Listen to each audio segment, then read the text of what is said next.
La clase pasada vimos ondas, vimos cómo calcular la longitud de onda, la frecuencia, cómo encontrar el campo eléctrico, si conocíamos el magnético si conocíamos el eléctrico, el vector de Poynting. En la práctica tienen más opciones como para ir construyendo los vectores, parecidas a las que hicimos nosotros, pero por ahí les dan el vector de Poynting y tienen que de ahí encontrar el campo eléctrico y magnético. O sea, están todas las opciones que les pueden llegar a tomar. Y después empezamos a ver qué pasaba con las ondas cuando entraban en un medio que no era el vacío, no tenía propiedades caracterizadas por epsilon 0 y mu 0, que era un dieléctrico.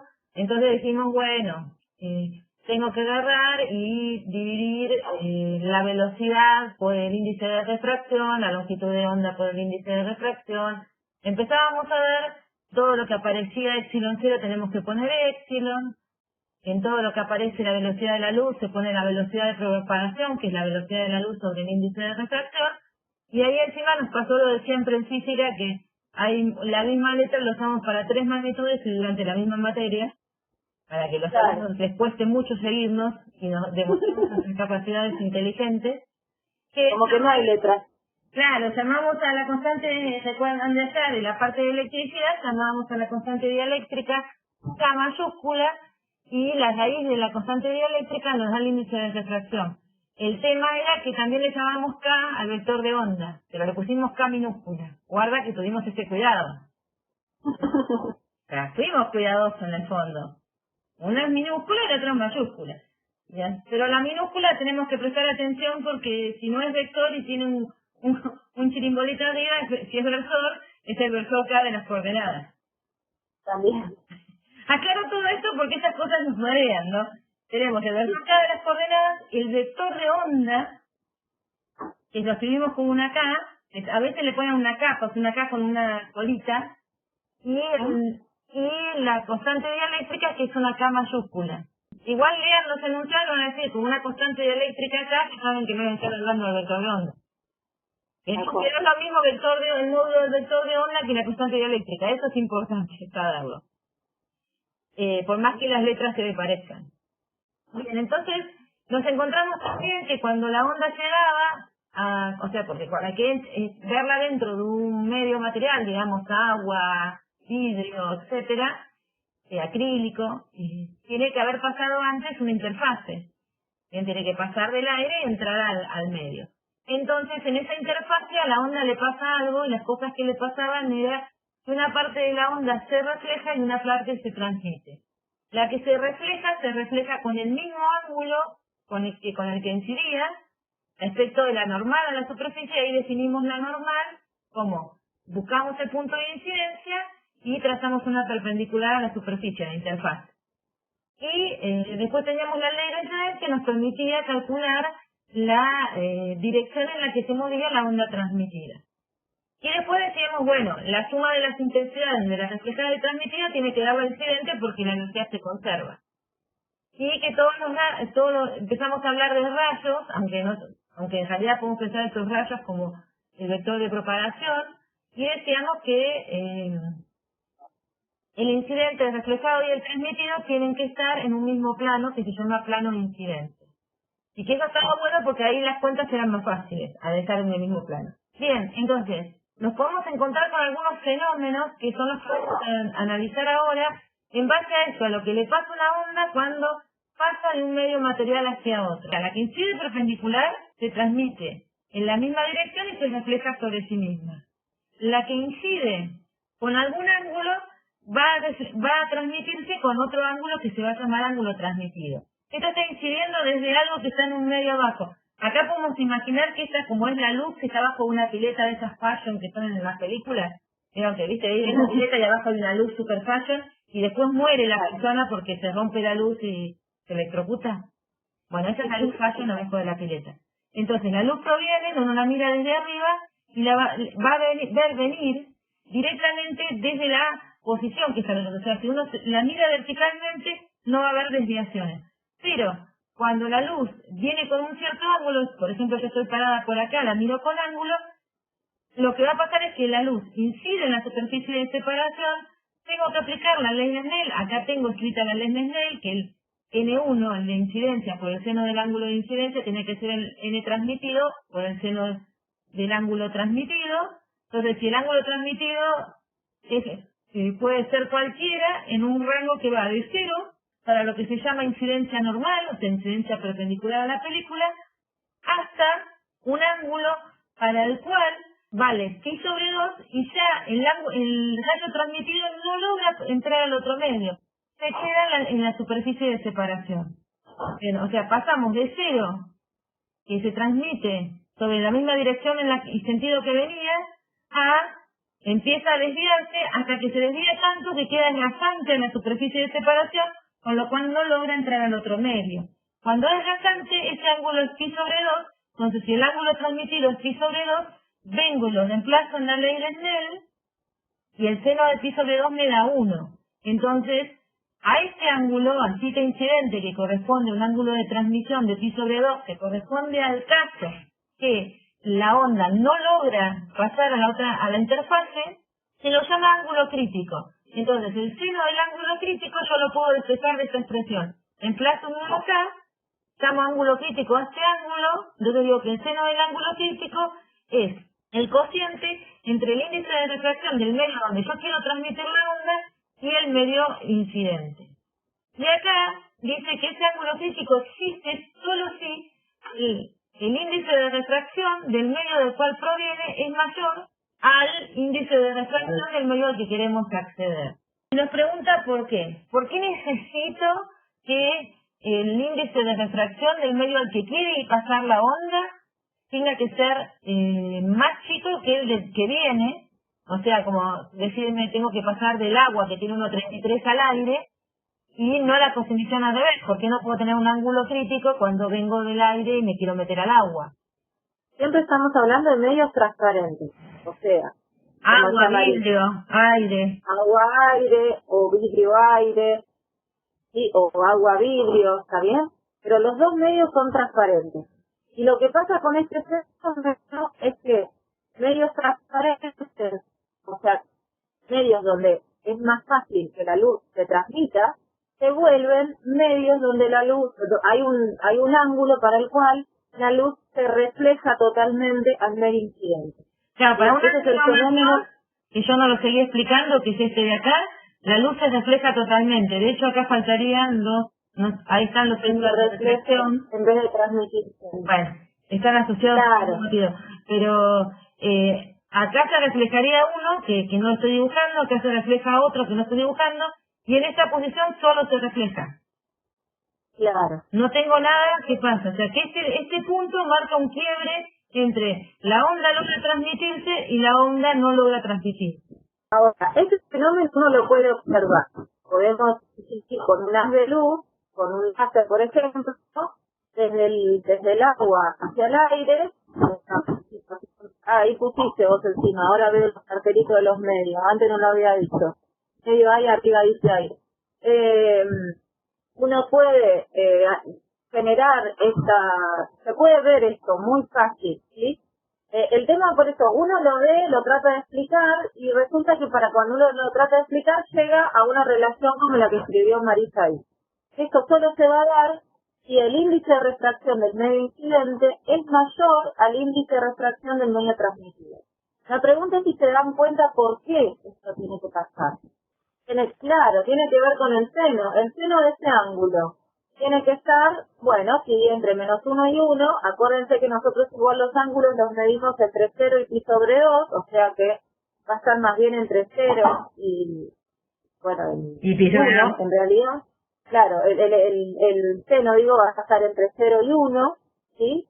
Con lo cual, justamente de que tenga que ser menor que 1, porque el seno necesariamente va a tener que ser menor que 1, es donde uno puede despejar esa desigualdad que está ahí. ¿Se ve eso? Que si ustedes ponen ahí al costado que todo eso cumpla ser menor que 1, como esos dos números, los índices de refracción son positivos y despejan, les queda la relación que puso Marisa ahí.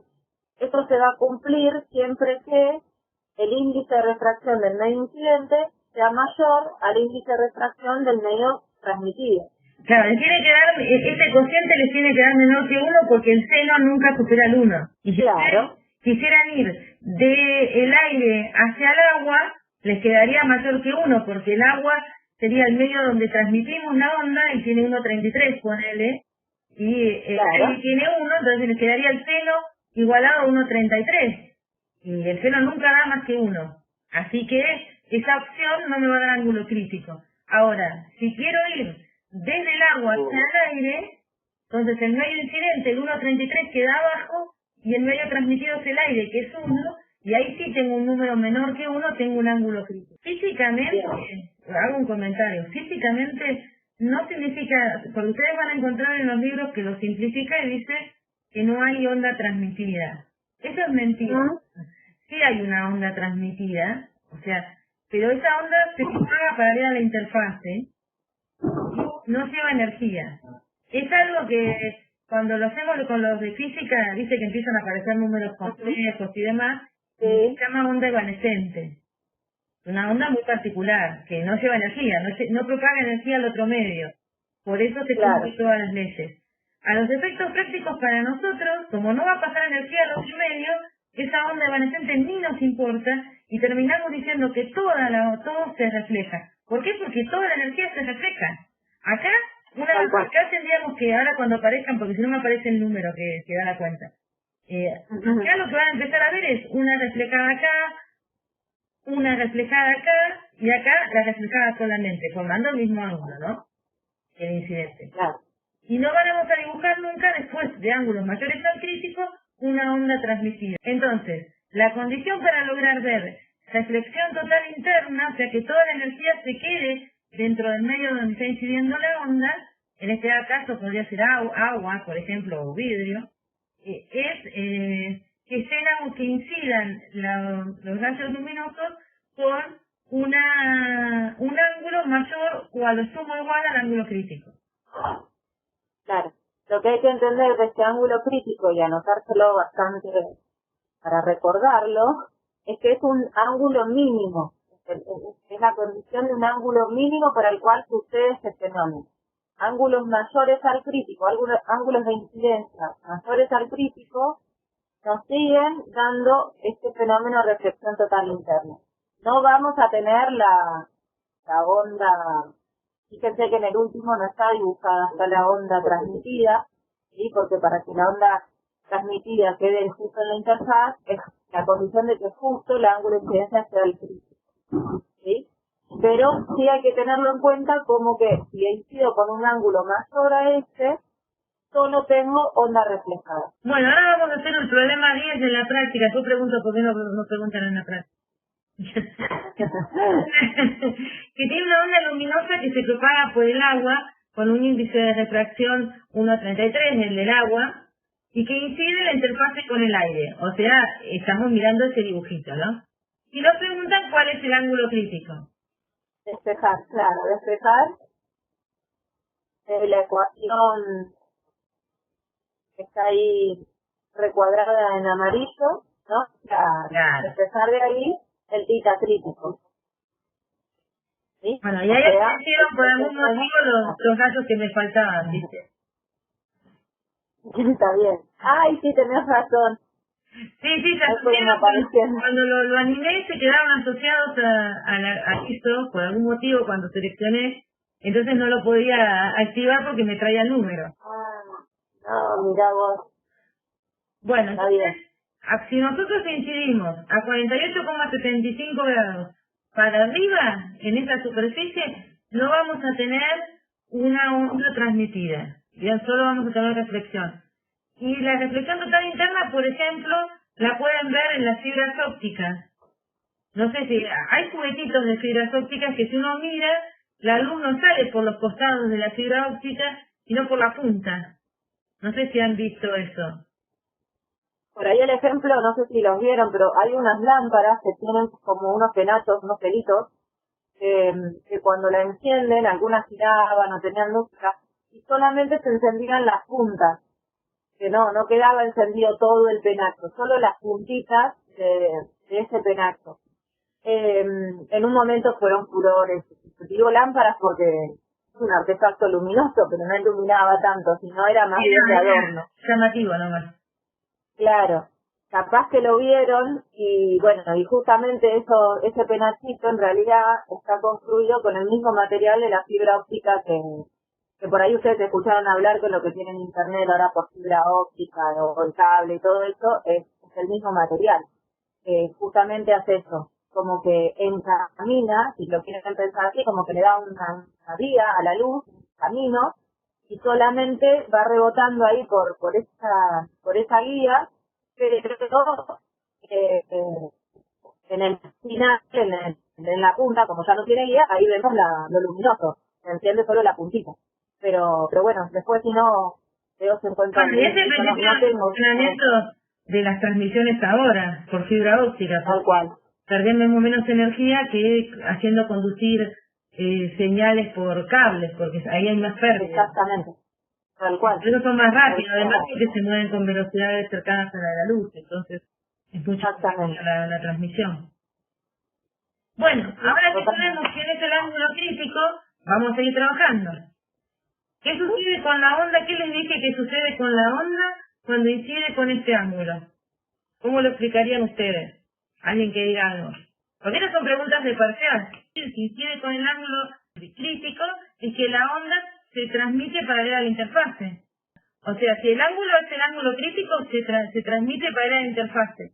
Y si el ángulo es mayor al ángulo crítico, la energía se refleja totalmente. O sea, la onda se refleja, y asumamos que no les hice nunca el comentario de esa onda evanescente rara. La energía la onda se refleja, hay reflexión total interna. Y no nada de la energía, nada de la onda pasa al otro medio. Bueno, entonces vamos con un problema que va a empezar como elevación aparente, que es esa sensación que tenemos cuando uno mira un objeto dentro de un líquido que le parece que está más alto.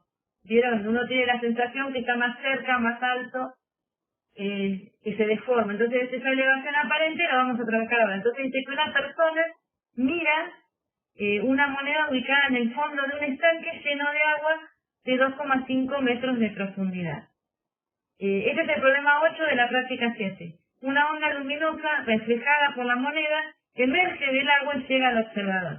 Acá es importante que recuerden algo, por ahí ya lo saben. Nosotros para ver los objetos tenemos que capturar con nuestros ojos la luz que los objetos reflejan. Entonces, cuando yo quiero ver una moneda en el fondo de una pileta, como es el problemita de acá, yo tengo que captar un rayo de luz que provenga de la moneda y llegue hasta mis ojos. Y entonces tengo que hacer un camino que vaya del rayo de luz de la moneda hasta mi ojo. Entonces tengo que hacer un camino cualitativo de la onda luminosa que llega al observador. Entonces empecemos haciendo un esquema. Ahí está el estanque de agua y en el fondo la monedita y los 2,5 metros, grande la moneda, ¿viste? Y aquí tenemos dos rayos luminosos que provienen de la moneda, que van hacia la interfase con el aire. Estos rayos yo tengo que trazar las perpendiculares, que me quedan más o menos torcidas, pero bueno, esas serían las normales en los puntos donde los rayos inciden en la interfase. Entonces, como estoy pasando del agua al aire, paso de un índice de refracción mayor a un índice de refracción menor. Eso quiere decir que el rayo refractado se tiene que alejar de la normal. ¿Se acuerdan? Cuando pasábamos a un índice de refracción mayor, se aleja de la normal y cuando Cuando pasamos a un índice de refracción menor, se aleja de la normal, y cuando pasamos a un índice mayor, se acerca. Entonces acá estaríamos diciendo que se aleja de la normal. Esos serían más o menos, a grosso modo, los rayitos que provienen de la moneda cuando salieron de la interfaz. O sea que yo tendría que ser alguien parado o acá para capturarlo, o con un ojo gigante mirando desde acá arriba. Claro. Bien. Entonces, vamos a seguir un poquito más. Esa sería la situación. Pero fíjense qué pasa. ¿Cómo interpreta mi ojo la ubicación de la moneda? Para mí, mi ojo no interpreta que el rayo luminoso se quebró y saca la fuente y me dice, bueno, el ángulo es para sacar bien el fondo de la moneda. Para mí, el rayo vino en línea recta. Entonces, si yo trazo la prolongación de ese rayo en línea recta, ténganme piedad con lo que es la línea recta, para mí, la moneda está más alta. O sea, si yo miro, si mi ojito está acá, y miro, para mí esto viene en línea recta, no es que se quebró. O sea, no tengo ese mecanismo mental de, bueno, es agua, cerebro, calculemos. No, se quebró tanto. No, es aceite. No sería el caso. Nuestro ojo no tiene esa capacidad de análisis. Entonces, No, por eso ustedes es que viene en línea recta. Entonces la sensación que tenemos es que está más arriba. Saben que nuestro ojo conectado a nuestro cerebro no es un elemento muy objetivo para usar en mediciones y demás. Creo que deben haber tenido ya laboratorios y demás, y esas cuestiones las habrán analizado. Justamente acá eso es una manera de explicar cómo nuestro cerebro interpreta la información que le llega y justamente nos presenta algo que en realidad no es lo que sucede, ¿no? Acá tenemos un pequeño engaño acá, ¿sí? Bueno, hasta ahí vamos caracterizando la situación. ¿Por qué la vemos más alta la moneda? Entonces ahora tenemos el inciso B y dice, si la onda emerge del agua y llega al observador formando un ángulo de 10 grados con respecto a la normal de la superficie del agua, calcular a qué profundidad le parecerá al observador que está la moneda.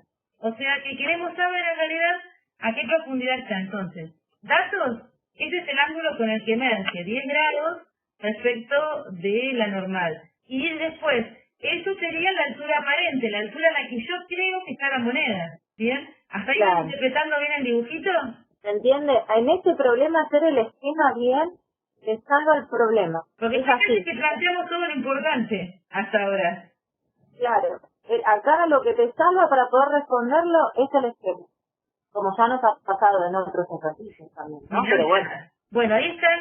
Yo identifico ahí los ángulos de refracción. Fíjense, bueno, acá serían los incidentes más que los R, ¿no? Porque viene desde acá. Sí, el R es el de arriba. Claro, sí, bueno, ahora a ver si se los acomodo. Es que uno está acostumbrado a ponerla dentro del agua, viste, refractado. Entonces le puse... Sí, tal cual. Me distraigo y... Siempre dice que no la puedo hacer de una bien. Yo a veces me tengo que mandar, dice. Bueno, no es tan grave. Estos son ángulos incidentes y el de 10 grados... ahí porque me va a llevar un gato a acomodarlo, porque me va a tener que acomodar en todo. Si no, háganme, perdónenme y que ya me deje. Y esa distancia de la voy a necesitar para hacer las cuentas, ¿está bien? Porque acá ya empieza la geometría. Entonces fíjense, saco este ángulo que está adentro. Bien, el incidente. ¿Qué harían para calcular el ángulo incidente? Ley de Snell, claro, muy bien. Esperen que arreglo todo. Ajá, porque quedó al revés. Claro, porque les quedaría el índice de refracción... no, está bien. No, la cuenta está bien, el nombre nada más. El nombre, está bien, ¿no? Digo, pero la cuenta está bien hecha. Sí, la cuenta es el nombre. Perfecto. Ahí coinciden con esa cuenta, con esa expresión que puso ahí Marisa. El medio incidente es el agua, ahí tienen el, ¿no? 1,33 por el seno de incidente, bien. Igual al medio, a lo que corresponde con el medio transmitido, que sería 1, por eso no aparece, porque es el índice de refracción del aire, 1 por el seno de 10 grados. Despejan de ahí y les queda que pita, incidente sería 7 grados y medio. Paso 2. Fíjense en lo que digo. Bueno, acá arreglo, acuérdense que cada vez que dice R es un I. Ahí lo arreglo. La tangente, fíjense si estamos de acuerdo, la tangente de cita incidente es el opuesto, que sería la distancia D, que estoy eligiendo entre estos dos puntos, entre el medio de la moneda y el lugar de incidencia del rayo, sobre el adyacente, que es la profundidad a la que está la moneda. ¿Esta me la creen? ¿Eso se dan cuenta? Seno de 10 grados, ¿a qué pita? Seno de 10 grados es al transmitido, al que sale al aire, los que están allá arriba. Fíjense que yo acá no puse el 1 que respondería al aire. O sea, acá sería 1 por el seno de 10 grados igual a 1,33 por el seno de... Ese dato es lo que dice ahí en el principio del enunciado del inciso B, que te dice que si la onda emerge del agua y llega al observador formando un ángulo de 10 grados, ese dato que te está dando es el rayo transmitido, porque la luz dijimos que venía desde el fondo del agua. Entonces el rayo está incidiendo desde el agua hacia el aire. Y con el tema de la tangente que dice ahí Marisa, fíjense que uno acá tiene que poder encontrar de alguna manera lo que nos están preguntando, que es la vía aparente, la altura a la cual creemos que está la moneda, nuestro cerebro nos hace creer que está la moneda, pero que en realidad ahí no está. La moneda no la conocemos y tampoco conocemos la altura aparente, pero sí podemos encontrar una relación entre los ángulos y los catetos de esos triángulos que quedan ahí formados, ¿sí? Donde justamente los datos que no conocemos son los catetos de ese triángulo, de esos triángulos rectángulos. Por eso elegimos la tangente como relación trigonométrica, porque la altura aparente, en el caso de la monedita ahí, como creemos que está, y la distancia D son catetos del triángulo rectángulo que les queda chiquito ahí arriba, ¿sí? Y para la tangente del tita incidente tienen como un cateto la profundidad, que es ese 2,5, y la distancia D también como el otro cateto. ¿Está bien? O sea, eso sí, eso es más una cuestión geométrica ahora. Por eso les decimos que con el esquema uno ya sabe cómo resolver el problema. O en realidad está más encaminado a poderlo resolver. Fíjense, no sé si ya se los dijiste, Flavia, porque se me cortó un ratito y vos pudiste seguir. Es que ese ángulo, el transmitido, es igual a al que uno piensa que realmente existe, que el que uno está imaginando, porque esa es una línea recta, así que este ángulo por opuestos por el vértice es igual a O sea que también vale 10 grados. Tal cual, porque acuérdense que es la prolongación de ese rayo nada más. O sea que la inclinación, este ángulo que tiene, es lo mismo. Claro. ¿Sí? Entonces, por eso me permite poner que la tangente de 10 grados es el opuesto que vale D sobre la distancia aparente, la profundidad aparente que quiero calcular. Tal cual. Bueno, y ahora entre esas dos relaciones, despejo D en las dos y lo igualo. Bien, y de ahí puedo despejar el I aparente. O sea, me quedaría esta expresión, ¿no?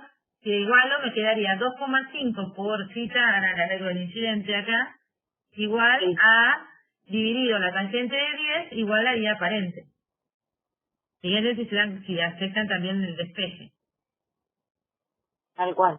Ojo que siempre les tiene que quedar la altura aparente más chica que la profundidad que tenía. Claro, ¿no? Si te queda más grande es un problema porque el dibujo estaría diciendo otra cosa. O despejaron mal, o metieron mal los dedos en la calculadora, o se equivocaron de ángulo, ¿sí? ¿Está bien? Son todos como mecanismos que uno tiene que controlar y, bueno, siempre verificar que el resultado que llegan tiene sentido para el problema. Bueno, esas cosas les pueden pasar, por ejemplo, por ahí en lugar de estarles hablando de una moneda más alta, a veces les dicen de algo que están mirando en el fondo, o esto es un lápiz, uno lo ve, o sea, si ustedes tiran un lápiz adentro de un vaso con agua, lo ven como quebrado. Eso es otra cosa, tiene que ver con este dibujito, con cómo está cómo se ve el haz cuando sale. Después la otra que pueden ver es la de la moneda, que tiene la misma lógica, de que por ahí el procedimiento que tenían ahí en la clase anterior era poner una moneda en un vaso o una taza que no vean los bordes, pararse en una posición donde apenas ven el último bordecito de la moneda y ponerle agua a la taza sin moverse, que alguien le ponga agua despacito para que la moneda no se mueva, y van a ver en un momento que un rayo que por ahí no iba hacia sus ojos, al ser torcido por la presencia del agua que desvía el rayo, llega hasta sus ojos y ustedes pueden ver la moneda. Eso era lo que contaba el vasito con la moneda, que es lo mismo que acá, el problema de la práctica. Y que otros miles que hay de elevación aparente. Sí, sí.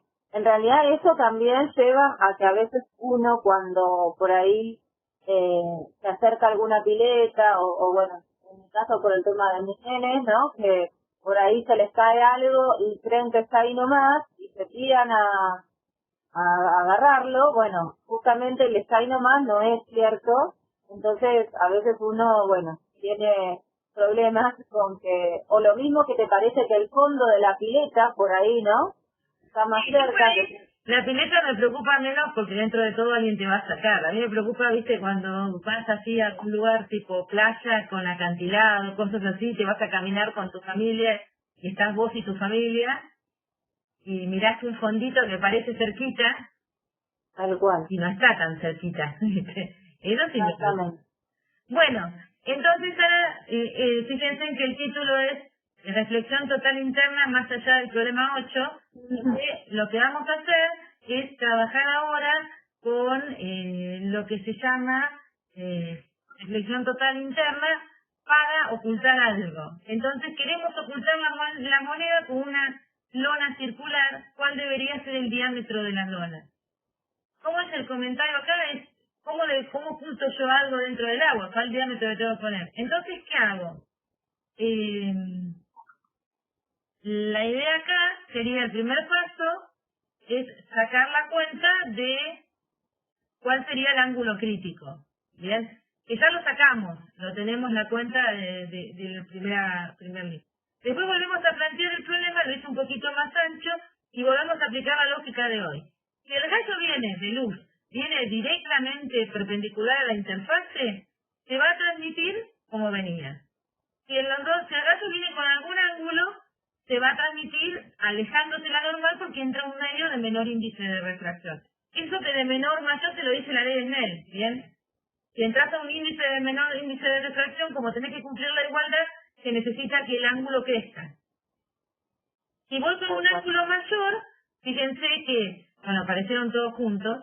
Sí, no importa, no importa. Si voy con un ángulo mayor, va a salir paralelo a la interfase y un ángulo mayor todavía ya no va a salir. Bien, Claro. lo sumo está lo reflejado, pero no sale nada al otro medio. Entonces, interesantemente, o sea, se refleja totalmente. Entonces, Claro. ¿qué hacemos acá? Y bueno, ¿a quiénes tenemos que tapar? Y a los que salen. Tal cual. O sea, si tapamos los que están saliendo, todos los que van entre este y este, ya nadie va a ver que en el fondo hay una moneda y la voy a poder ir a buscar cuando nadie me vea. ¿No? Es esa la intención, porque uno es medio ladrón. Entonces eso sería la lona, que tendría que ser circular, ¿no? Porque esto es rayo en forma cono, es como un cono de rayo. Claro, sale en todas direcciones. Entonces tenemos esa lonita, y con esa lonita lo que logramos básicamente es eliminar estos rayos de acá. Estos ya no los veo. Claro. Entonces, y como el otro sale paralelo a la interfase, tampoco lo veo, entonces logro que nadie se dé cuenta que acá abajo hay una moneda valiosa. Está el tesoro. Bien, entonces, sé cuánto vale el ángulo crítico, entonces lo que yo necesito es, si yo sé cuánto vale el ángulo crítico, Sí. será que estoy Sale de despejar hasta arriba, ¿no? tengo que despejar, entonces sé que se trajo la normal y defino cuál sería el radio que tengo que medir para la lona. Bien, circular. Entonces, ahí tengo definido el ángulo crítico y a partir de eso puedo sacar el R. ¿Por qué? Porque conociendo este ángulo, trabajo con este triángulo. Bien, con el que forma el rayo, que forma el ángulo crítico, está la altura de la nota y la distancia de la moneda, la normal.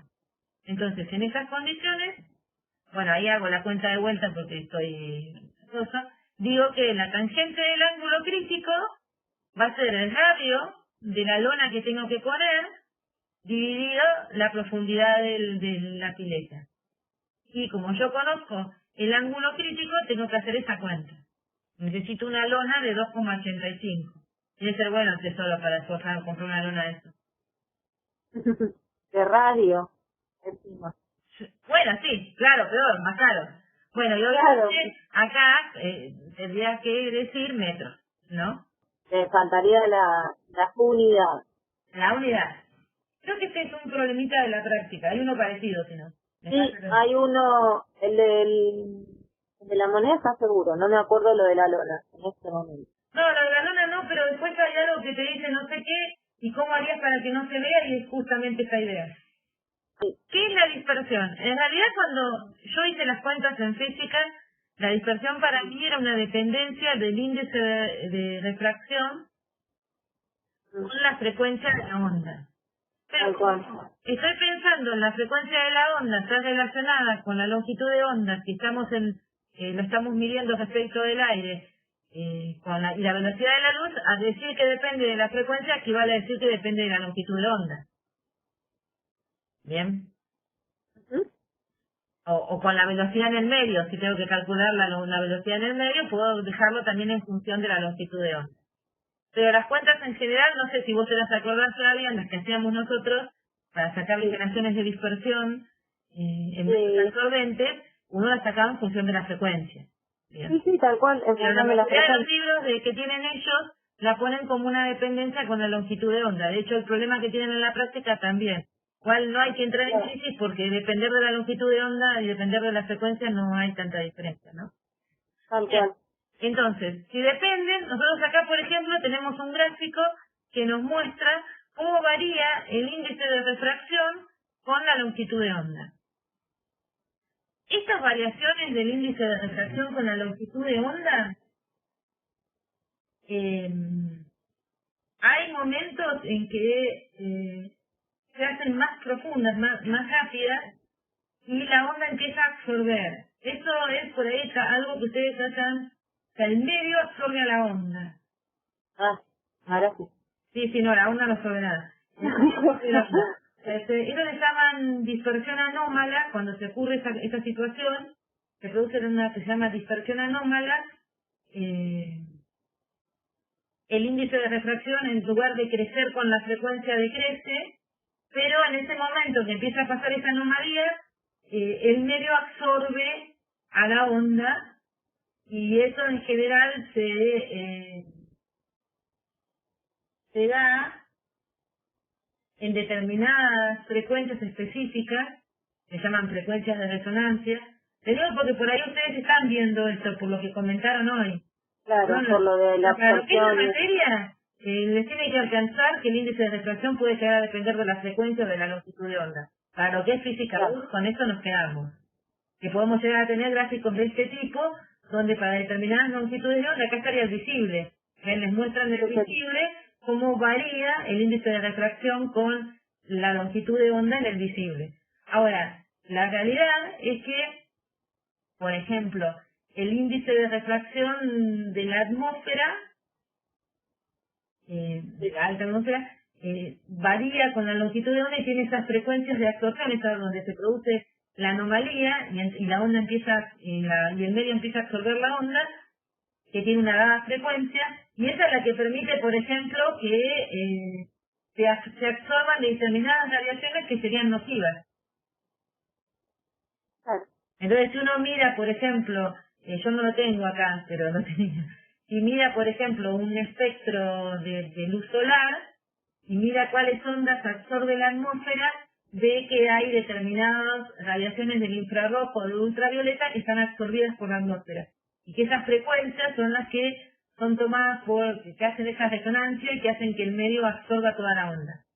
Pero si no están en esas frecuencias, que no están cerca de esas, lo peor que les puede pasar es que hay una dependencia del índice de refracción con la longitud de onda, con la frecuencia, que es lo mismo. Entonces esa variación que no es constante, que no es el mismo para todos, lo tenemos, por ejemplo, acá. Lo que les suele pasar es que, qué sé yo, a veces les dicen, por ejemplo, si tienen algo así como cuarzo fundido, que en este rango no varía casi nada, y le dan el del amarillo. Claro. O el del verde, ¿no? Eso piensa que es como el del medio del espectro. Claro, el del medio del espectro le estoy dando acá. La gestión del medio es que normalmente les dan como dato para que saquen en promedio lo que les daría. ¿Bien? Tal cual. Pero eso siempre que estén lejos de esas frecuencias especiales donde el medio absorbe a la onda. Si están en las frecuencias donde el medio absorbe la onda, es otra historia.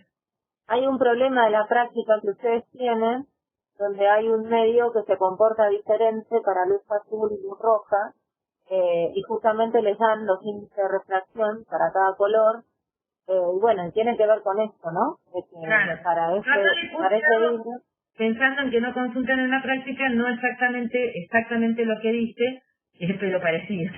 A ver si lo saben consultar. Entonces, fíjate, la primera pregunta es, supongamos que tenemos vidrio de espesor T. Y vamos a esa función al de silicato, ¿bien? Al de silicato, el de arriba de todo. Claro, el que le varía más vamos a mirar. Vidrio de silicato. Okay. Este de acá queremos. Bien. Y tiene un espesor T. Entonces este pedacito de vidrio es vidrio de silicato de espesor T. Si nos preguntan, ¿cuál color se desvía más? De acuerdo al índice de refracción que pueden leer acá.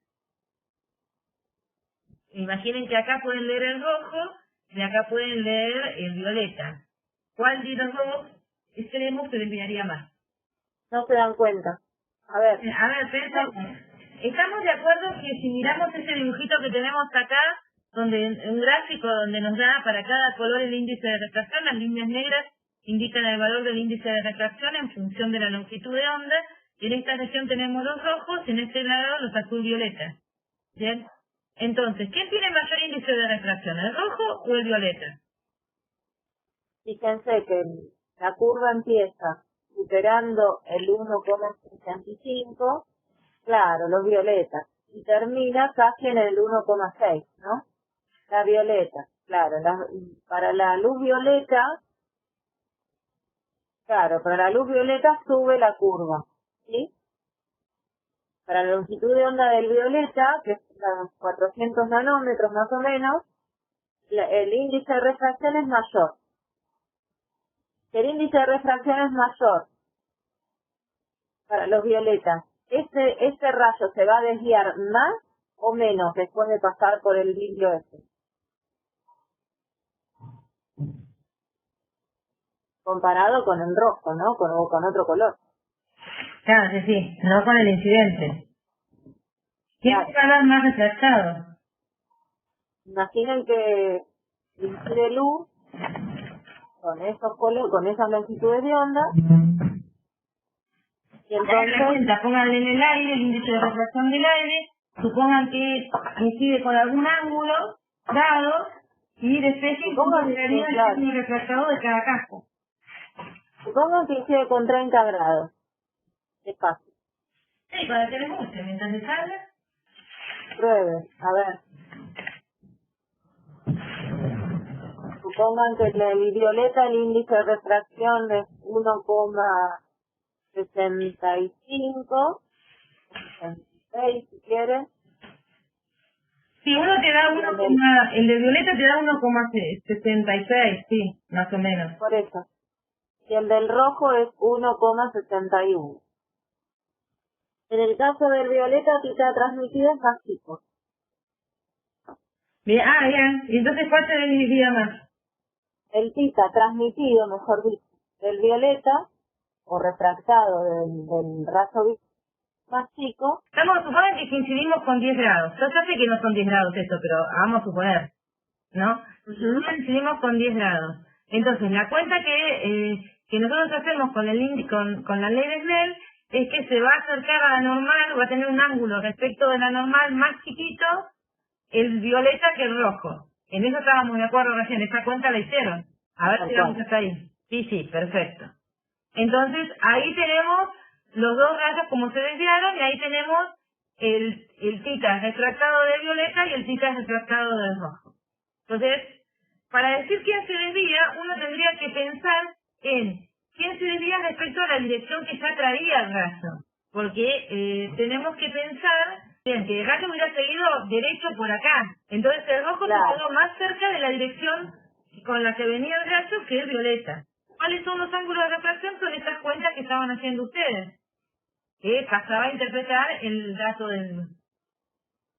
Otra cosa que nos pueden preguntar es con qué ángulos salen después. ¿Cuáles son los ángulos con los que salen de la playa? Entonces trazamos las normales y tendríamos que calcular los ángulos que ahora forman. Pero fíjense una cosa, si nosotros hacemos la cuenta decimos, ahora salimos con el índice de refracción de rojo, el seno, por alterno es el mismo, bien, este ángulo tiene que ser igual a este, aunque no parezca, ¿bien? Son alternos internos entre paralelas, ¿estamos de acuerdo que este ángulo también?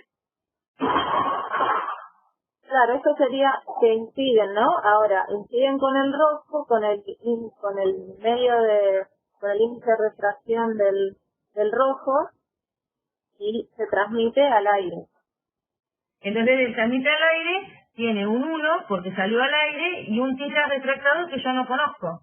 Pero si ustedes hacen la cuenta, no necesitan ni hacerla porque ya saben cuánto vale 1S1 por el seno de tita refractado de rojo. Vale el seno de 10 grados. O sea, y si lo hacen para el otro, 1,66 tita refractado de violeta, también les da el seno de 10 grados. Entonces, cuando salen con el mismo ángulo que con el entrado, pero están desplazados. Bien, eso de haberse desviado distinto dentro del material genera que los rayos salgan desplazados. Entonces ustedes como que pueden sacar los componentes de la luz. ¿Se acuerdan que yo les dije que la luz blanca, por ejemplo, tiene varios colores, varias ondas monocromáticas que se superponen? Ahora vamos a decir... Alguien se retorna, no pasa nada. Sí, vamos a empezar por acá. Tenemos esto que nos dice cómo varía el índice de refracción con la longitud de onda. ¿Bien? De acá podemos leer. Entonces decimos, bueno, fíjate que cuando la longitud de onda crece, es decir, que cuando la frecuencia decrece, porque se acuerdan que son inversas, el índice de refracción decrece. Bien, entonces, supongamos que tenemos un vidrio de silicato de espesor T. Entonces es este dibujito, este grisecito que tiene espesor T. ¿Y qué hacemos incidir? Un haz de luz que tiene todos los colores entre el rojo y el violeta. Entonces nos podemos preguntar qué color se les diga más. Entonces, para hacer eso, no nos vamos a poner a calcular el amarillo, el naranja, calculamos los extremos. Porque sabiendo los extremos, ya sabemos que los demás están en el medio. Entonces, los extremos corresponden a un índice de refracción para el rojo de 1,61 más o menos, mirando acá, y para el azul violeta, para el violeta, el 1,66. Entonces yo digo, bueno, si yo miro, una cosa que puedo decir es que, visto desde la clase se acerca, se aleja, cuando mayor índice de refracción existe en el medio de que pasan, más se acerca el rayo a la normal. Entonces ya con esa frase, yo sé que se tiene que acercar más el rayo violeta que el rojo, porque el violeta tiene más índice de refracción. Cuando más grande es el índice de refracción, más se acerca a la normal el rayo transmitido. Bien, entonces al mirar que tiene mayor índice de refracción el violeta, se acerca más el violeta. Pero yo quiero saber cuánto se desvía. ¿Qué significa desviar? Que yo venía en una dirección y de repente, luego de pasar por la placa, salí en otra dirección. ¿Quién se desvió más? Y se desvió más el rojo, el violeta. Bien, porque la dirección que seguían los dos era más cercana a la que seguí. Si traza una línea acá, sería más cercana a la que seguía el rojo que la del violeta. Se desvió más el violeta. ¿Cuánto valen esos ángulos? Bueno, tengo que aplicar Snell. De acá vale 1 seno de 10 grados, pero del otro lado tengo que calcular el tita transmitido del rojo o refractado del rojo y el refractado del violeta, usando los índices de refracción que corresponden a cada uno. Bien, entonces de ahí puedo sacar los ángulos de refracción y ver que el refractado del rojo me da un ángulo mayor que el del violeta, consistente con todo el análisis que hicimos. Claro. Bueno, después nos pueden preguntar con qué ángulos salen cuando salen de la placa de vidrio. Bien, la placa está suspendida o es un vidrio que tenga una ventana, con qué ángulos salen cuando estoy y lo vemos del otro lado. Entonces yo voy y digo, bueno, ¿qué Snell de vuelta acá? Trazo la normal y me fijo, por ejemplo, para el rojo, este ángulo de acá es también este ángulo de acá. Bien, porque esta línea es la normal y esta normal son paralelas. Y esto es una transversal, entonces este ángulo, tita refractado del rojo, tiene que ser igual a este de acá. Y para el violeta, este de acá tiene que ser igual a este de acá por lo mismo, por alternos internos entre paralelas. Entonces, los ángulos de incidencia a la superficie segunda son los que de refracción de cuando entraron a la superficie primera. Entonces, cuando quiero salir al aire, digo, bueno, yo salgo del vidrio. Para el rojo tengo índice de refracción 1,61, incido en la interfase con un ángulo refractado, tita refractado del rojo, y salgo un medio que es el aire con índice de refracción 1 y el seno de un ángulo que será el de refractado del rojo. Idem para el violeta. Pero me doy cuenta que 1,61 seno de tita refractado del rojo ya lo tengo acá. Y vale 1,0 de 10. O sea que si es solo igual a 1,0 de 10, me da que el tita prima del rojo me tiene que dar 10 grados. Y también me fijo, 1,66 por el tita refractado del violeta me da 1 por el seno de 10. Así que el tita refractado del violeta también me tiene que dar 10 grados. Y eso le va a pasar en general, cuando vuelven a salir de la placa, salen con el ángulo con el que incidieron. ¿Cuál es la diferencia? Y que se corrieron los rayos. Claro. Si ustedes Se separaron tienen ahora. líneas punteadas, siguiendo la dirección original, saldrían por acá. ¿Bien? Y saldrían todos los colores juntos, por eso yo dibujé las flechitas juntas.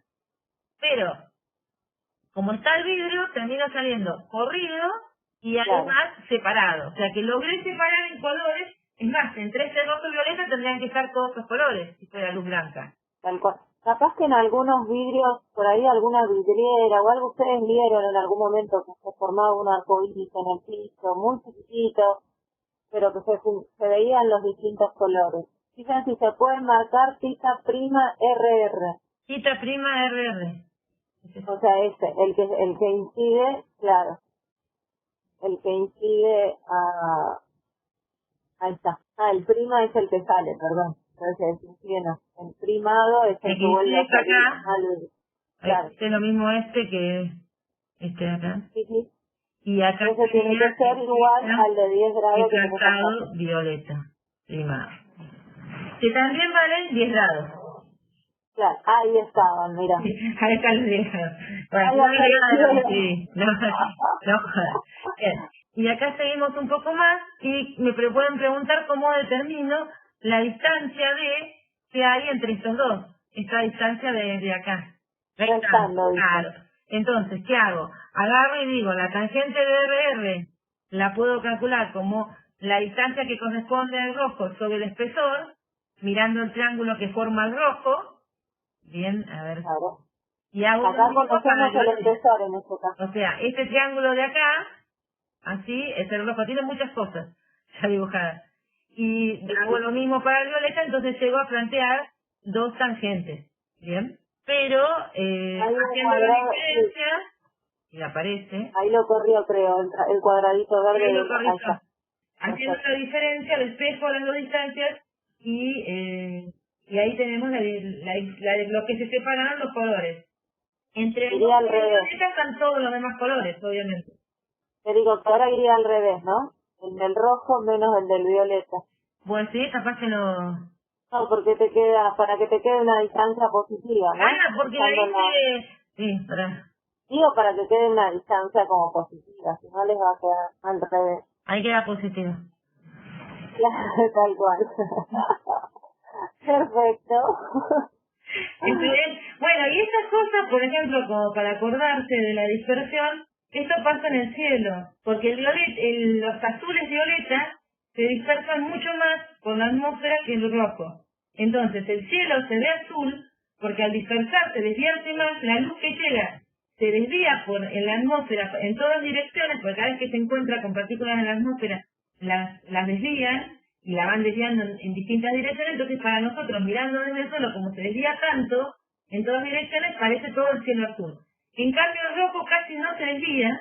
Entonces, cuando yo estoy mirando los atardeceres, por ejemplo, y miro de frente hacia donde está ocultándose el sol, ¿qué es lo que pasa? Los azules pasa toda la luz por la atmósfera. La atmósfera va dispersando todos los colores, alejándolos en todas direcciones, los azules, violetas, amarillos, y la parte más tirando al rojo sigue casi en línea recta.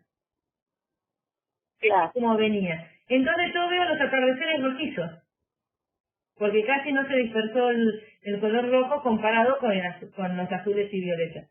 Y no vemos el cielo violeta porque la cantidad de luz violeta que contiene la luz solar, la proporción de violeta que contiene la luz solar, es muchísimo menos, violeta visible, ¿no?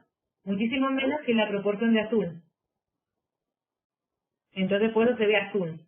Y ahora vamos a polarización de la luz, que con esto terminamos todos los temas que tienen que ver con la práctica 7, y la semana que viene vemos casi entre el lunes y el jueves, vemos todos los temas que tienen que ver con la práctica 8. Recuerden que polarización, llamamos dirección de polarización a la dirección del campo eléctrico, en la que oscila el campo eléctrico. Y decimos que la luz natural no está polarizada, eso quiere decir que el campo eléctrico de las ondas apunta en todas las direcciones, perpendiculares a la dirección de propagación. En este caso, en ese dibujito que están viendo arriba, donde están las flechitas marrones, estamos representando a las direcciones de polarización de una onda no polarizada, y uno tendría que decir que el campo eléctrico tendría que ser en cualquier dirección, en un plano perpendicular a la dirección de propagación. Así que la dirección de propagación, en este caso, estaría viniendo hacia nosotros o entrando en la pantalla. ¿Eso lo entienden? O sea, lo que tienen que pensar... Bien, vamos a avanzar. Lo que tenemos que pensar es, primero, nosotros estuvimos hablando de ondas planas, monocromáticas, o sea, de una sola frecuencia, y polarizadas en una dirección. Estábamos diciendo que el campo eléctrico que asociábamos a esa onda tenía una dirección definida en el espacio. Entonces está polarizada en algún eje. Ahora, en realidad la luz natural no está polarizada. Eso quiere decir que el campo eléctrico no tiene una dirección específica, sino que puede estar en todo un plano que es perpendicular a la dirección de propagación de la onda. Lo que sí sigue teniendo que cumplir esa onda, que ustedes la pueden imaginar como la suma de muchas ondas, cada una con su propia dirección de polarización. Acá en este dibujo yo me la podría imaginar como una onda que está polarizada en esta dirección, o sea, el campo eléctrico oscila en esta dirección, superpuesta a otra que tiene una oscilación en esta dirección, superpuesta a otra que oscila así, ¿no es cierto, Flavia? Otra que oscila así, pero tengo muchas ondas todas oscilando en un mismo plano, y en la dirección de propagación está perpendicular a ese plano. Sigue cumpliendo que el campo eléctrico oscila perpendicular a la dirección de propagación. Así que para esta onda la dirección de propagación tendría que ser o directamente hacia nosotros, saliente de la pantalla, o entrante a la pantalla. Bien. Claro, no lo podemos determinar porque nos faltaría, como decir, para dónde está apuntando el campo magnético, ¿no? Pero en realidad, como esto está también polarizado así... También tendríamos un campo magnético que no está definido en tal cual, entonces que no está polarizada la onda. Exactamente, puede ir o venir, sí, no podemos distinguir para dónde se está o sea, sí. Como dirección de propagación sería bien una dirección perpendicular a la pantalla, pero no podemos distinguir si viene o si va, ¿sí? Eso es lo único que nos estaría pasando. Claro, de última tendríamos que saber algo más del campo magnético para poder o tener algo de claro. Pero sí, más allá de eso, lo que nos interesa acá es saber que la luz natural no está polarizada, así que no vamos a poder decir, como estábamos diciendo en los problemas, sí, la onda electromagnética plana monocromática está polarizada según el eje X. No. Entonces la pregunta es, bueno, ¿cómo obtengo las ondas de luz polarizada? Linealmente quiere decir que están polarizadas, que el campo oscila en una única dirección. Les comento eso porque después empiezan a aparecer otros tipos de polarización, y los químicos creo que van a ver una polarización circular cuando trabajen con estas moléculas, ¿viste? Las ideales, creo que son las que son... Sí, las que rotan, las que rotan que se pueden, estas moléculas pueden tener una cierta proporción, digo, que estén en una dirección y una proporción de una imagen, de otras que son una imagen especular, o sea, como se miran a través de un espejo en la otra dirección. O sea, los químicos eso lo ven. Pero bueno, no importa, puede haber otro tipo de polarizaciones. Pero la más sencilla es la polarización lineal, que es cuando tenemos el campo eléctrico oscilando en una dirección definida. Bueno, pero claro, ¿cómo hacemos para sacar todas y quedarnos con una? Usamos un polarizador. Es un material, un filtro polarizador, donde cuando viene la luz natural no polarizada y incide en el polarizador, sale en una dirección que está relacionada con lo que se llama eje de transmisión del polarizador. Acá fíjense que acá está representando esto mismo, el campo eléctrico no polarizado, o sea que no estamos definiendo solo el plano de que está en el campo eléctrico, no definimos la dirección. Esto amarillo representa el vector de propagación, por eso acá aparece el vector de Poynting. Está caracterizando la propagación de esta onda, que cuando pasa por el polarizador, termina saliendo polarizada. Y acá sí tenemos la onda con la que estuvimos trabajando en los problemas anteriores. Bien, con una dirección específica para el campo eléctrico. Ahora, no es gratis lograr esta onda, porque cuando nos quedamos con esta, perdimos muchas de las otras. Bien, nos quedamos. Esa ranurita que tiene la perdimos y las que están con algún ángulo nos quedamos solo con la componente que va en la dirección del eje del polarizador. O sea que perdimos la mitad de la intensidad. Bien. Y eso uno lo sabe porque cuando tiene vidrios polarizados sabe que cuando está del otro lado, si brilla el sol y nos enseguece, del otro lado del vidrio polarizado podemos mirar hacia afuera sin problema. O los lentes polarizados también, los lentes de sol. Sí. El plano de polarización es el plano que forma la dirección de polarización que no eliminamos, o sea esta, la que va en la dirección del eje de transmisión, y la de propagación. Bien, la dirección de vector de Poynting o la dirección de propagación y la luz y la polarización que no eliminamos. Y sería eso que estaríamos marcando ahí con un cuadradito, ¿bien? Claro. Este cuadradito está definido por el vector de propagación o el de Poynting y la parte del campo eléctrico, la dirección de polarización que sobrevivió al polarizador es el plano de polarización. Claro. En general los polarizadores se dibujan así, como circulares, y el eje de transmisión es esa ranura que se le hace al polarizador, donde ahí estamos indicando qué porción o qué parte de la luz nos deja pasar y qué parte está absorbiendo. ¿Sí? Y no es que tienen una ranura. La que deja pasar, no, pero digo, se dibuja como una ranura, parece como que es una, por eso estaba dibujado ahí como que estaba partido a la mitad el polarizador. En realidad no, uno, de hecho, los que han visto los polarizadores o que se ponen en los autos, uno no ve nada, ¿no? No se lo tiene ninguna dirección ni nada, ¿está bien? ¿Cómo lo logramos? Con lo que se llaman, podemos polarizar de muchas formas. Una de las que se usan es polarización por absorción selectiva, que son las placas Polaroid, que se hizo una buena guita el que la generó. Sí, obviamente. Que, ven, acá tienen de vuelta la luz incidente no polarizada. Acá estamos pensando en un pedacito de placa Polaroid y acá estamos mostrando, por ejemplo, que entra el campo eléctrico que oscilaba. Podemos suponer siempre que uno puede escribir todos los vectores de un plano en suma de sus componentes en dos. Entonces, por eso se dibujan dos direcciones, la paralela y la perpendicular, porque siempre puedo pensarlo como una suma de una componente en esta dirección y una componente en la otra. Por eso terminas dibujando dos direcciones. Entonces, la línea azul dibuja el eje de polarización y todas estas cosas las terminamos dividiendo en dos, que una es paralela al eje y la otra es perpendicular. Y a medida que avanzamos a través de la placa Polaroid, se va perdiendo una de las componentes, la que es perpendicular al eje, y cuando sale solo nos queda la que era paralela al eje. Entonces, veamos cómo es que se logra eso. Primero, los polarizadores son de un material que se llama Polaroid, que está formado, ustedes los químicos pueden ayudar, por hidrocarburos de cadena larga orientados en la misma dirección. Yo lo que había entendido era que era una especie de polímeros, de hidrocarburos, que los fabricaban de modo de estirarlos de alguna forma, de modo que quedaran esas cadenas como estiradas en una dada dirección, respecto de otra. Entonces, la dirección que es paralela a la cadena, en esa dirección los electrones se pueden mover fácilmente. Y entonces, si nosotros aplicamos un campo eléctrico en la dirección de la cadena esta del hidrocarburo que estiramos para que sea más larga, los electrones se van acelerando, pero ¿se acuerdan que acelerar electrones implicaba que los electrones tomaban energía del campo eléctrico? ¿Se acuerdan de eso?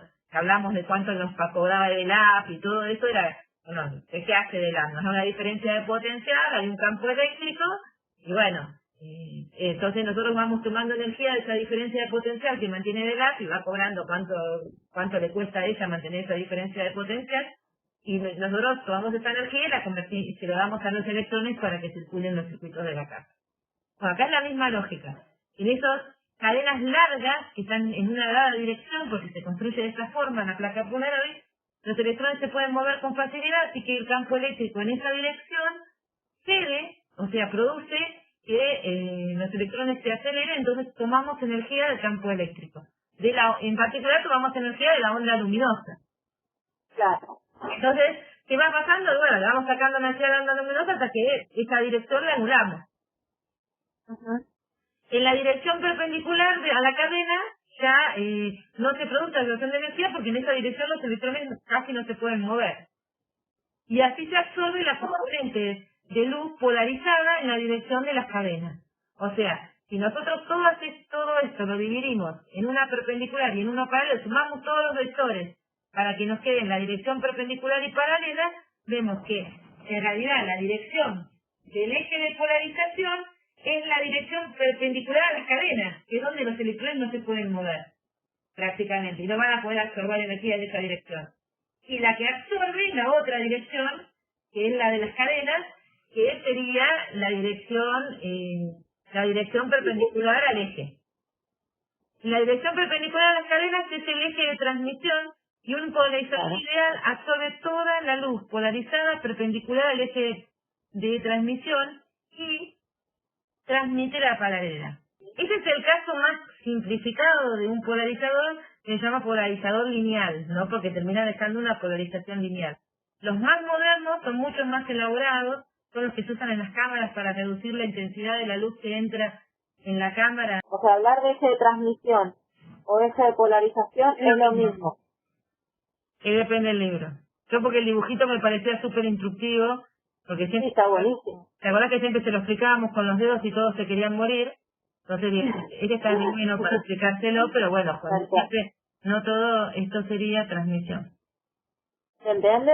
Eje de transmisión o eje de polarización es decir lo mismo. Entonces, la ley de Malus es la que nos va a permitir caracterizar, o sea, la cuenta cuando tenemos esos polarizadores lineales. Entonces dice, cuando la luz de intensidad I0 polarizada linealmente ¿Sí?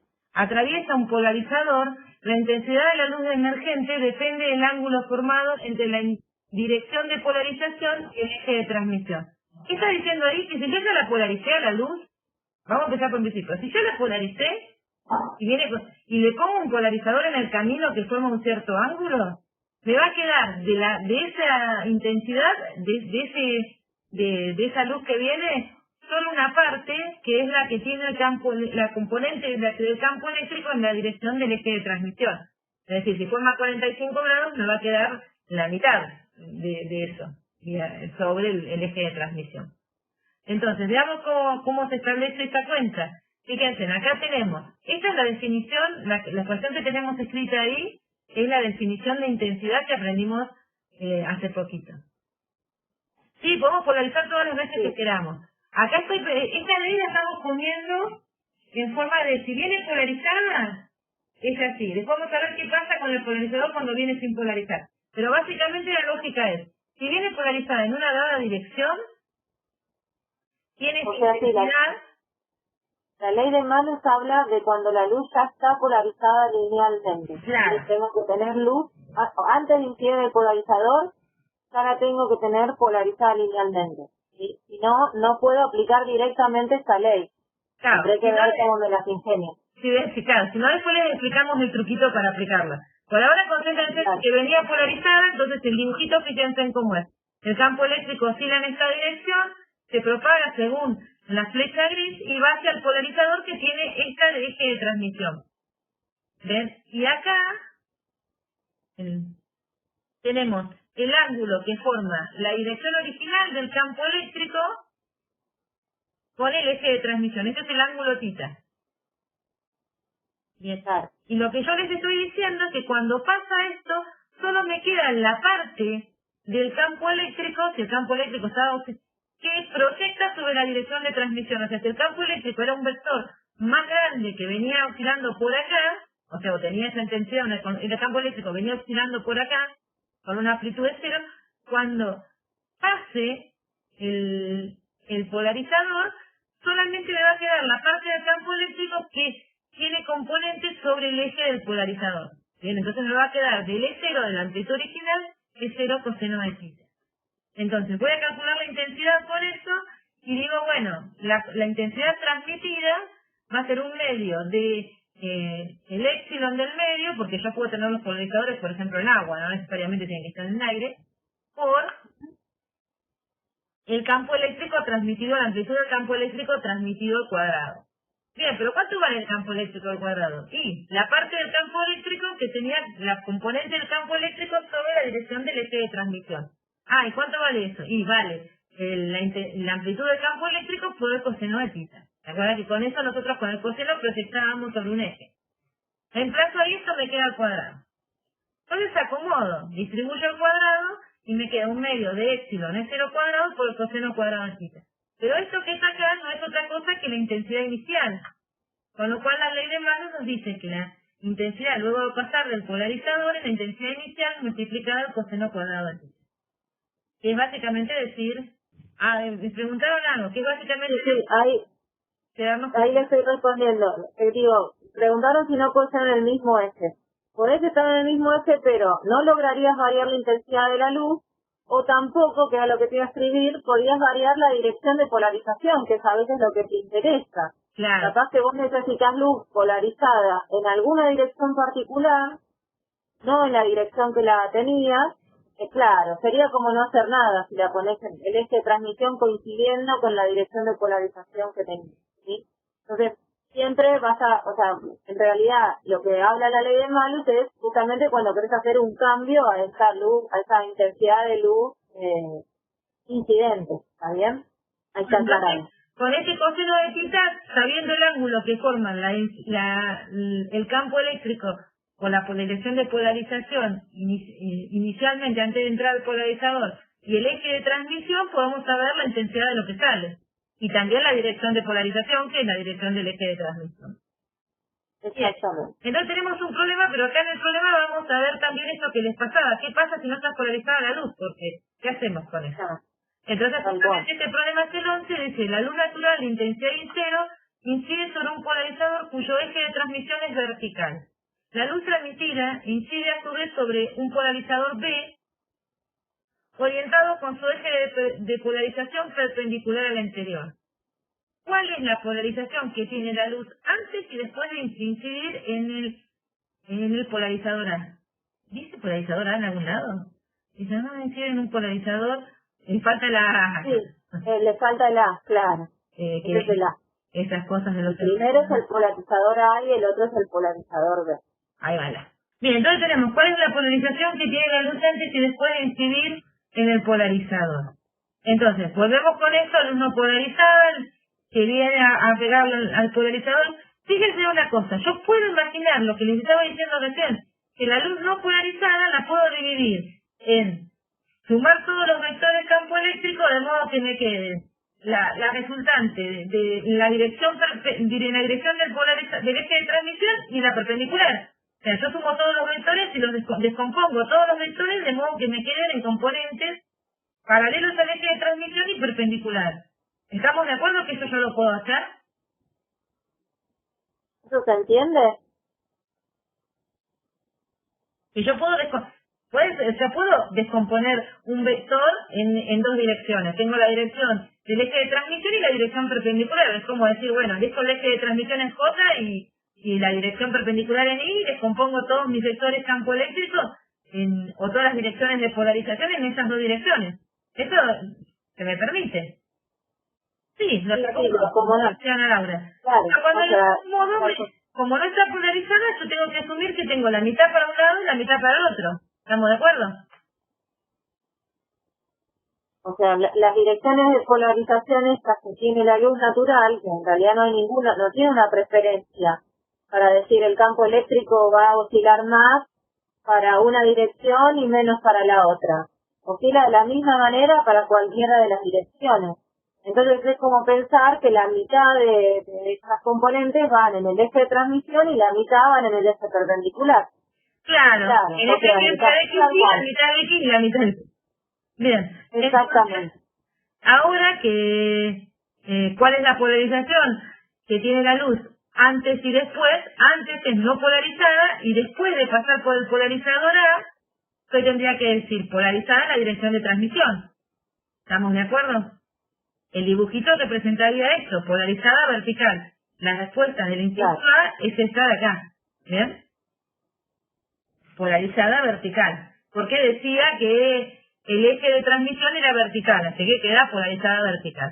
Ahora nos piden que medimos la intensidad de la luz antes y después de atravesar el polarizador B. Entonces pongo otro polarizador. Pero el otro polarizador tiene acá, en el dibujo, no encontré un dibujo que tuviera esto, Flavio. Claro, porque ese lo hacía yo en el pizarrón, eso pasaba. Claro, ¿ves? Por eso, porque vos no querés trabajar en el pizarrón, sos una vaca. Ay, ya me mandó al muere, ¿no? ¿Cómo no quiero trabajar? ¿En qué pizarrón voy a trabajar ahora? Claro, si fija, de acuerdo al enunciado, vale pi sobre 2, ¿está bien? Entonces, claro, quedaría ¿qué hacemos? horizontal, digamos. El análisis inicial dijimos que la luz nos queda polarizada vertical y que nos queda la mitad de lo que venía. O sea que luego de atravesar al polarizador A, nos queda la mitad de la intensidad de la luz. Eso estamos de acuerdo, hasta ahí vamos bien. Porque era mitad y mitad, ¿se acuerdan? Y que dijimos, acomodamos la mitad para un lado y la mitad para el otro. Bien. Ahora tengo que pasar, si estamos vertical, tengo que pasar por un segundo polarizador que forma un ángulo de pi sobre 2. Ahora aplico de hecho la ley de Malus. Entonces, claro, la intensidad de B tiene que ser la intensidad de A, que es pi sobre 2, y 0 sobre 2, por el coseno del ángulo que forma la polarización del la dirección el eje de transmisión de la onda incidente y el eje de transmisión que dijimos que era pi sobre 2. Y nos da 0. ¿Ya? No quedó nada. Y miren lo que pasó. Observen. Ah, pero muy bueno. Cuando muy están bien. paralelos y cuando están perpendiculares. Muy bien. Lo saqué de Wikipedia, claro. Muy bien, muy bien. Porque en la clase llevábamos los polarizadores, ¿te acordás, Flavia? Se los Lo que veíamos al LED. Yo tenía polarizadores. Exactamente. Pero ahora no, bueno, entonces claro. un dibujito. Lo que están haciendo ahí es girando el polarizador. Y eso se les prestábamos a ustedes polarizadores y con la misma luz del aula, con 2 polarizadores podíamos hacer eso mismo. Claro, ahí sería como el de una cámara que tendrían 2 polarizadores que uno lo pueden girar sobre el otro. Entonces, cuando uno sería el A y el otro el B, entonces viene luz por detrás. Y bueno, si el B lo giran a 90 grados del A, que es lo que está haciendo la mano, perdemos la luz. Claro. Es más, creo que hay una manera de hacerlo con las pantallas de los celulares. Y un anteojo de esos de sol. Los de sol también. Sí, no sé si es mío, viste, porque no voy a arriesgarme fallo. No vamos a pedir el tuyo, lo que cada uno lo puede hacer en su casa. pero bueno, es otra manera de verlo. También girando el lente del anteojo arriba de la pantalla encendida, ¿no? Del celu. Viendo la pantalla lo van girando, hay una posición donde no van a ver nada, a pesar de que la pantalla sigue encendida. Esto tiene que ver con que la pantalla de los celulares también tiene una dirección de polarización. Pero eso, de la dirección de polarización ahí está más que nada para eso de que no se vea en determinado ángulo, una cosa así. Tengo entendido. O sea que no pasa nada de luz por la ranura. Claro, después del polarizador B no tendrías nada. Es el caso que queda oscuro acá en el... Recordemos una cosa, esto es una representación, chicos. Las placas polarizadoras son una placa. O sea, eso que está ahí podrían ser 2 vidrios. O sea, ustedes lo verían como 2 plásticos negros. 2 plásticos transparentes. La línea esa que uno imagina es una línea imaginaria para marcar la dirección del eje, pero no hay una ranura. Claro. Eso es como... que uno se imagine que es una ranura que corta la onda. Pero no es eso lo que pasa, sino lo que les contaba hoy. Puso comillas, perdón. Claro, tal cual. En realidad todo el material tiene estas cadenas, entonces, y la luz ilumina completamente esta placa polarizadora, ¿sí? Entonces, bueno, sucede lo que se ve ahí en el esquema. Lo que está ahí en el polarizador es lo que está dentro de ese circulito y justamente al girarlo, ahí pasa la totalidad de la luz, en una parte intermedia pasa algo de luz, pero no tanto como antes, y en la 90 grados no pasa luz. Bueno, ahora vamos a la segunda parte de este problema. Bueno, el problema sigue, dice que se introduce entre los 2 polarizadores un tercer polarizador C con un a 45 grados respecto del primero y nos piden que hacemos la intensidad de salida de B, del último polarizador. Y bueno, ahora nos anticipan que no nos va a dar cero y tenemos que explicar. Entonces, vamos de vuelta. Acá les remarqué el eje de polarización porque me tuve que chorrear unos dibujitos y tenía que hacerlo. Entonces, vamos de vuelta. Por el A, cuando lo pasa, nos quedamos con la mitad de la intensidad y polarizado en la dirección del eje. El siguiente que ponemos, lo ponemos con un ángulo que ahora es de 45 grados. ¿Bien? Entonces, estamos viéndolo ahí. Con 45 grados, esa es la intensidad. ¿Estamos de acuerdo que esa es la intensidad mientras yo le escribo 45 grados al dibujito? Sí, dicen. Perfecto. Van entendiendo, bien, son unos genios. Bien. Polarización les va a salir. Apunto a polarización, chicos, entonces. Y ahora me dice, el que estaba después, el último, estaba a 45 grados. Digo, a 90 grados respecto del primero, ¿eso se lo acuerdan? Claro, a 90 respecto al primero, sí. Entonces, respecto del anterior, ¿a cuánto está? Eso es la clave del problema. Claro, ¿a cuánto está respecto de la dirección de polarización de la onda que va a incidir ahora en el último polarizador? Porque no tenemos que mirar la original ni la que viene, tenemos que mirar esta de acá, la que salió de polarización C. Esta 45. A pi sobre 4 a 45, muy bien. No, o sea, ya sabemos cuál va a ser la intensidad, que creo que era la pregunta, y sabemos inclusive con qué dirección de polarización sale en cada etapa, sabemos todo. Pero ¿por qué la intensidad emergente no es cero ahora? ¿Cómo contestarían eso? Porque fíjense que ahora tenemos intensidad a la salida de los tres polarizadores, que es 1/8 de la intensidad inicial, ¿sí? Pero antes, en el polarizador C nos daba 0. Dice, porque nunca se incide a 90 grados. ¿Y físicamente? ¿Qué opinan? No sabía. ¿Qué pasaba con esto de las componentes? ¿Lo pueden usar desde ahí? ¿Qué pasa con esto que decíamos de las componentes? Si lo seguís, es lo último, con esto terminamos. Les quería una punta, ¿eh? Sí. Pensando, o sea, por eso, más del lado de la física, no está mal lo que dicen igual, ¿eh? Pero eso de que no se hicieron 90 grados, piénsenlo desde el lado de las componentes en las que, para la redundancia, descomponemos la oscilación del campo eléctrico. ¿Sí? A ver si ahí pueden explicarlo más desde la física. Teniendo estos tres, puede ser como que quedan más en X. Bueno, lo importante es lo que tenemos que decir es que, claro, que siempre nos queda alguna componente, ¿sí?, en la dirección del eje de transmisión.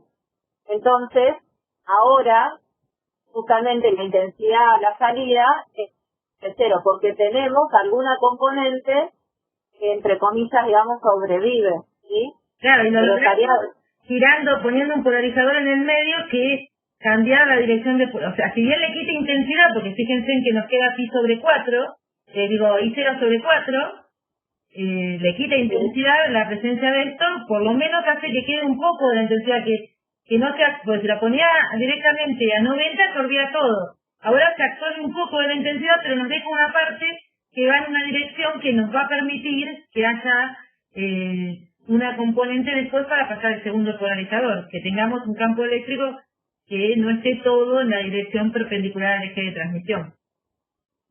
Claro, porque el de 45 seguía teniendo componentes X e Y. Claro, exactamente. Perfecto. Entonces en el último queda alguna componente, nos sigue quedando, ¿sí? Tenemos luz polarizada a la salida. Lo importante es que si uno tuviera que describir qué dirección de polarización tiene, la de la salida, nos está quedando luz con esa intensidad 1/8 de la incidente y polarizada horizontalmente. ¿Sí? O en la dirección. Pero es muy fácil. Rotamos al polarizador de 90 grados. ¿Cómo nos quedaría el eje de transmisión? ¿Y cuál sería la intensidad de salida? Igual que el eje de transmisión o la intensidad. La intensidad, bien. ¿El eje de transmisión cómo nos quedaría? En I. En I, claro, nos quedaría vertical. Entonces, al quedarnos vertical, se puede formar 45 grados y nos queda la misma intensidad. Y la justificación de por qué nos queda lo mismo es porque la dejamos a 45 grados. Seguimos teniendo una componente del campo en la dirección del eje de transmisión. ¿Y nos quedó polarizada igual que antes? No, claro. ¿Para dónde queda polarizada ahora? Si a B lo rotaron 90 grados, el eje de transmisión es vertical. A la salida de todo, ¿para dónde queda polarizada? ¿No lo ven? Antes estaba horizontal porque el último eje de transmisión, fíjense que es horizontal. Ahora el polarizador B lo rotaron y lo pusieron con el eje de transmisión vertical, o sea, en I, como decían hoy. Entonces la luz que sale de este último polarizador, ¿cómo queda polarizada? En I también, claro, vertical, exactamente. Perfecto. O sea que la intensidad es la misma, pero la dirección de polarización final cambia. ¿Y qué Porque ganamos depende... con todo esto? ¿Cómo? No te escuché, Marisa. ¿Qué ganamos? Uno usa polarizadores porque muchas veces, no sé, supones en los lentes, porque los brillos, o sea, cuando hay mucha iluminación, todos los objetos brillan mucho, no podemos ver bien porque tanto brillo no nos deja ver, nos entra demasiada intensidad de luz en los ojos, entonces los polarizadores lo que hacen es reducir la intensidad y nos dejan ver con mejor claridad. ¿Bien? No sé, no alcancé a leer lo que escribió una de las chicas. Ver que cómo se divide la mitad la intensidad. Bueno, la intensidad a la mitad se te divide solo en el primer polarizador, claro, pero no con los sucesivos tenés muchísima menos intensidad. Claro, pero tiene razón ella de que fíjate cómo le va quedando justo por los ángulos selectivos, le va quedando siempre la mitad de la que tiene en el fíjate. Sí, bueno, pero este es un caso particular de que quedan a 45. Ojo, no lo tomen como que pasa Acá, siempre. en general lo que yo le digo como una aplicación más directa y más común de los polarizadores, en general es bajar la intensidad de la luz incidente, ya sea en tus ojos o en un lugar, de modo de poder ver con mejor nitidez cosas que por una sobresaturación de intensidad de luz ustedes no podrían ver. O sea, no sé, imagínense querer mirar, no sé, la nieve cuando está pegando el sol con todo, no ven el paisaje porque la nieve refleja tanto que los satura y tienen que cerrarlos, se ponen lentes negros y bueno, dicen, mirá qué hermoso los árboles, qué colores. Pues claro, no podemos sacar esa sobresaturación. Bueno, chicos, ¿esto se entendió? ¿Se entendió un poco? Polarización, este tema está bien explicado en el CIR. Sí. Sí, en casi todos los libros más están estos mismos esquemas. Sí, estos creo que son del Serway, pero si no, el que les mostré de la hidrocarburo de cadena larga y qué sé yo, el dibujito este, está en el CIR, se explica además inclusive, por si lo quieren. Mira, qué bueno. Sí, y estos son casi todos los libros. Por ahí algunos tienen que tener este cuidado de transmisión, o de polarización, ese tipo de nombres, pero está. Bueno, chicos, entonces será el lunes, pero a las 16.